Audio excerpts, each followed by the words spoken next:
Aujourd'hui, nous allons parler de la sodomie, c'est-à-dire quand le pénis rentre dans un anus du ou de la partenaire en fonction de son orientation sexuelle.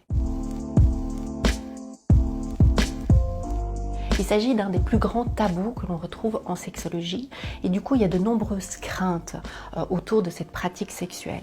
On retrouve principalement évidemment la peur d'avoir mal et c'est vrai que ça peut arriver si on ne s'y prend pas avec douceur et progression.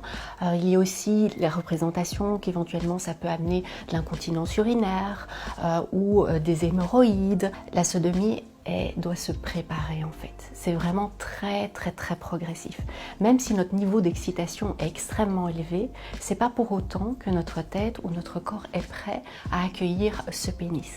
Donc il faut laisser monter le désir en douceur, se caresser tout le corps, puis progressivement plus autour de l'anus, et pour créer une détente. Et là on peut le faire avec des tas de caresses, pour vraiment se sentir en ouverture, prête à accueillir. Outre cette détente physique que l'on doit ressentir, c'est important aussi de créer comme un terrain glissant, si je puis dire.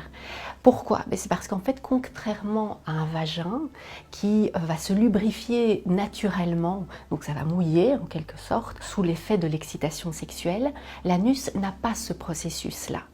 Et le faire à sec, ça peut que créer des irritations, une gêne, voire même une douleur très impressionnante. Et donc, il faut utiliser un lubrifiant. Classiquement, on va proposer plutôt d'utiliser des lubrifiants à base d'eau.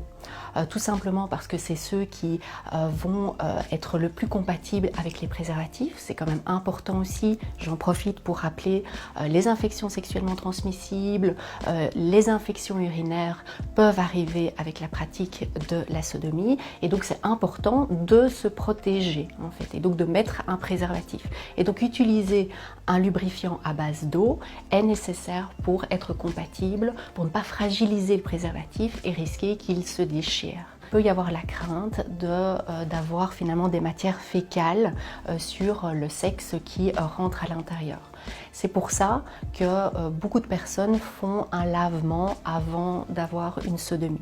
C'est quelque chose qui n'est pas du tout obligatoire. Donc là aussi, j'ai envie de revenir sur la notion de confort et de se dire qu'est-ce qui, moi, va me permettre d'être la plus réceptive et d'avoir un maximum de plaisir avec la sodomie. Est-ce que c'est les sensations d'avoir fait un lavement? Donc à ce moment-là, il y a des petites poires qui sont vendues en pharmacie, entre autres. C'est une région qui est très sensible, la peau qui entoure l'anus est très sensible et donc on peut ressentir un plaisir physique à cet endroit-là assez important et c'est souvent accompagné d'autres types de caresses, donc que les mains se baladent un petit peu partout, sur la poitrine, sur l'ensemble du corps, pourquoi pas au niveau de la partie externe du clitoris. Voilà, en fait, le but c'est de s'amuser. Certaines personnes vont préférer faire cette pénétration en cuillère, donc être un peu l'un contre l'autre sur le côté latéral en étant couché.